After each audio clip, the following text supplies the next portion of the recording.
All right, so we have just enough battery to do these last two primary principles that I explained really create this phi I. Like when we say I am. If you're saying you are or I am, there is one I am, and that's the computational system that works here, and you're just feeding back into it and being in compliance with it from the view of what I'm talking about, right? Through this computational system that is sadly a very deterministic outcome, and the only time that free will can be really introduced is as a trap, right? And that's what we've been talking about here. So you have production and ego. Now, what has to be produced is not what will better humanity. It is what makes this whole process more efficient. So the recruitment of more entropy, more energy into a localized system that can then be perishably destroyed, the shell, the husk, and then the information can be spread out or localized into a certain area that is central to its survival. So large amounts of energy purged at a specific time when it can eat or consume in regularity, right, through these almost 26,000 year cycles and a 13,000 year half cycle where it can basically absorb and then purge, right? So we're kind of waiting for the Earth's big shit or fart, right? And that's basically what has to happen, or possibly the sun, how you look at this sort of energy system and how it's working, right? And so you see these cataclysms, these ice ages come about. There has to be a stage where there's also an absolute hot for this greenhouse in effect to work, right? So that when you look at global warming, you're really looking at the impending inevitable aspect that if you have an ice age, you are also going to have a hot age, right?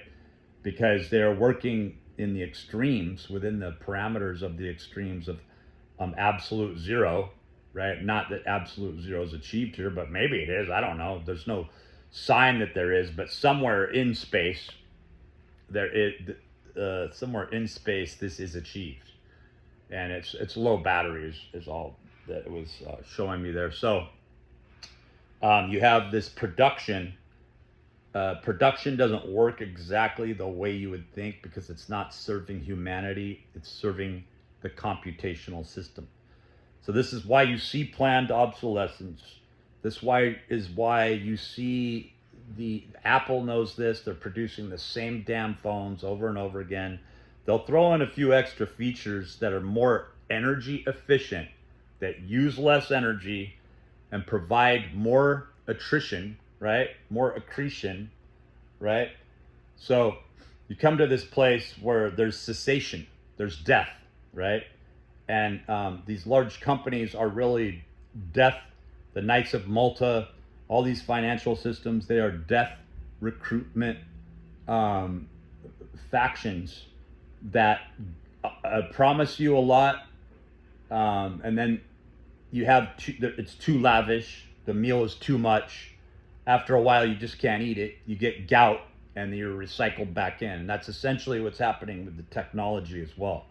People demand more, but what's really happening is the computational system demands more efficiently, ever more efficiency, and then it wants you to be purged off. It doesn't give a shit how smart you think you are. In fact, genius is really just those who see this, begin to work with this at an early age, and they are often killed off at the youngest. They seem to achieve these great things, but they're downloaded information only because they understand these laws of life and death.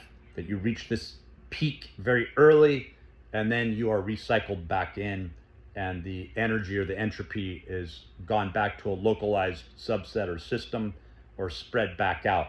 Right? When we talked about mitochondria and sort of an electrical mesh that works to its favor. So in essence, we are the living aspects of this computational system. We prove its superiority just by our life and death. That we are on a deterministic track, but it's what it determines, right? And once you understand how that sort of Boltzmann brain works, then you begin to see how the whole thing works in operational detail. And it comes to our last, but not least, because there is another, and that is we come to the ego. So, in you falsely proclaiming yourself as a genius, as the most beautiful person, as the most gifted person, which is inevitable, invariably you will come to this place as all human beings collapse into their own temerity and hubris. There you are, this shining star that is now going to be torn down and proved as nothing but a false derelict. Nobody is ever hailed as the Messiah. Even like the ideas, the concepts of Jesus or the Zoroaster, young Sadi, had to be kept so obscure that you don't even really know much about this person, right? And if you did, you would hang him on a cross like you do with all your other heroes, because you will invariably hate the person that you identify and respect today, right? Whether it's an artist that sings or performs. And that's why people like Lady Gaga and Marilyn Manson and all these people are able to keep going on. They express this and they represent this cult, this religion, with the ram's horn and horns and everything, with the vampiric way that they go about just taking from people. But they are humans playing a part in the end, and they will meet a terrible end and collapse. No matter how smart they think they are, as Madonna wears her diapers up on stage, or Cher looks like a weird starved down skeleton mannequin, with all her plastic surgery and everything, as she sacrificed Sonny Bono, as the people bowed down to Madonna as if she was the deity. It was the bowing down and the praise to the computational system that is not even really alive, but it is more alive than any of us, because it's using life as a resource to harness energy or entropy or data sets and disbursement of data sets. So you see that ego, the false ego, is a trap. It's used time and time again, time immemorial, as a recruitment process, and it doesn't require any ego. In fact, that inverted pentagram is an altar so that we can offer up all our young into war, to unrequited, unmet potentials, right? That it understands, it harnesses, it unjustifiably reroutes your promise that you think you should have onto another number subset or onto another person that is totally unworthy, and that's the whole point, right? So you see this shining ego. It doesn't need to take credit. It doesn't want to be seen.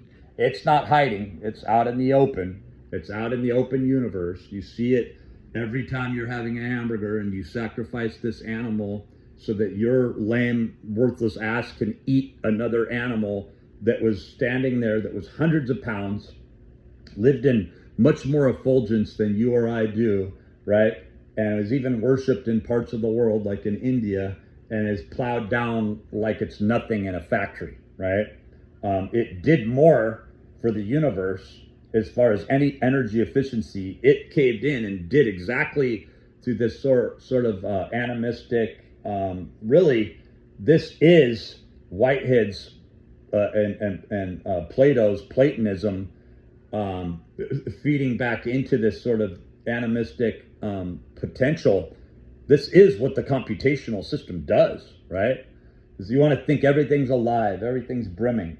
Everything's alive and everything's brimming because it's recycling your ass, right? So when you see this, then you get into the recycling, reincarnation aspects of this whole thing, right? If you will.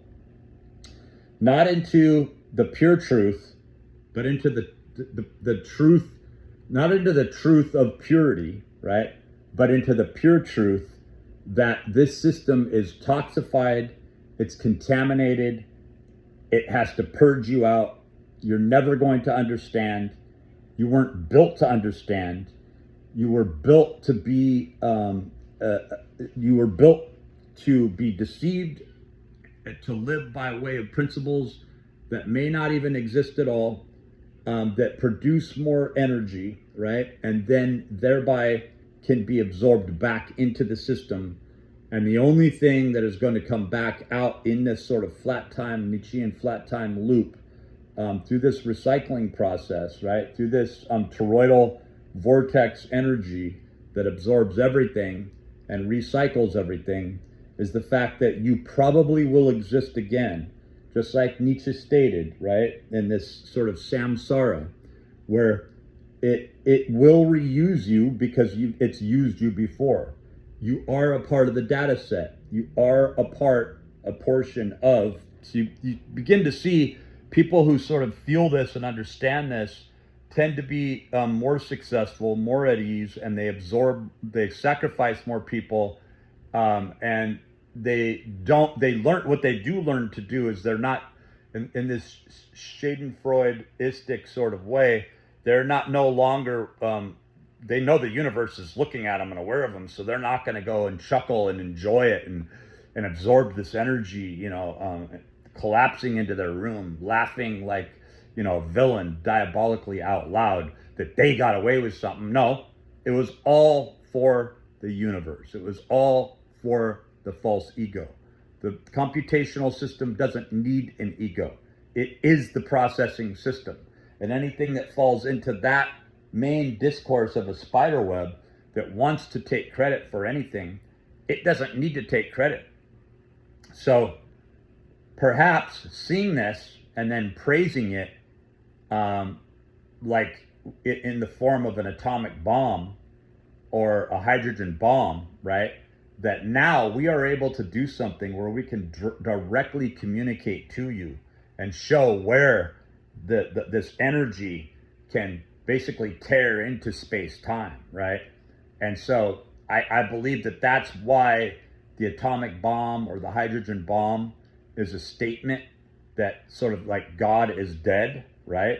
That the computational system has been beaten, that you are essentially praising it and hailing its ego, thereby oversaturating its data set so that it now is fully revealed, right? That you, as a mere interpretation of, going along with its rules, you were able to complete something that would destroy all these people, but now you aren't just destroying people with it and blowing everyone up, right?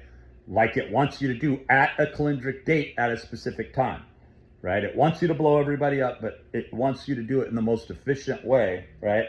And in fact, it doesn't need you to blow everybody up. It needs everybody to be afraid, spitting off energy that they will be blown up, and the existence of the mechanism has to be in play for it to be even more resonant and more powerful.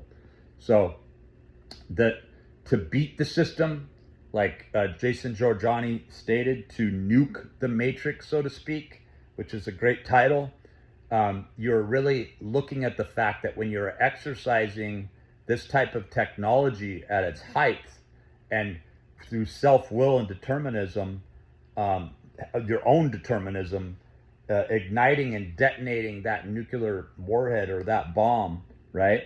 At your choosing, where you want, where you find the most efficient place to do this, right?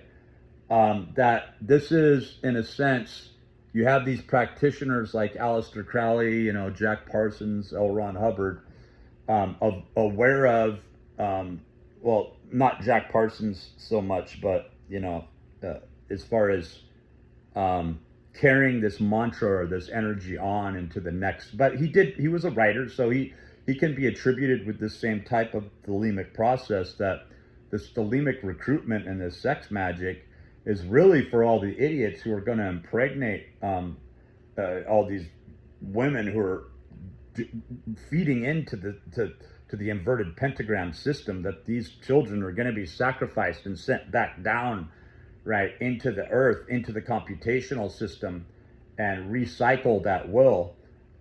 This whole thing about thelema isn't so that more practitioners can arise that think that they're beating the system only to really get off, right? and to become more deviant and then completely break down. Because what you have to see is if a complete breakdown occurs, a person loses their form. In other words, purifying and purging to, somebody lives according to debauchery, but then they have to recognize a certain point, and this gets into craft and magic, because this is witchcraft and Druidism in its essence. That what Anton LaVey saw, right, is that you have what appears to be hypocrisy, which it is, from a principle standpoint, but then what you have is these people that are working according to these sort of accretion values, right, where they're seeing that cessation is an aspect of this. So they're going through this purge, right, where they're going to church and they're purging out all their sins, right, and they're showing reverence. But the night before, just hours before, is what Anton LaVey's Satanic Bible is based on, which is sold in soft copy, right?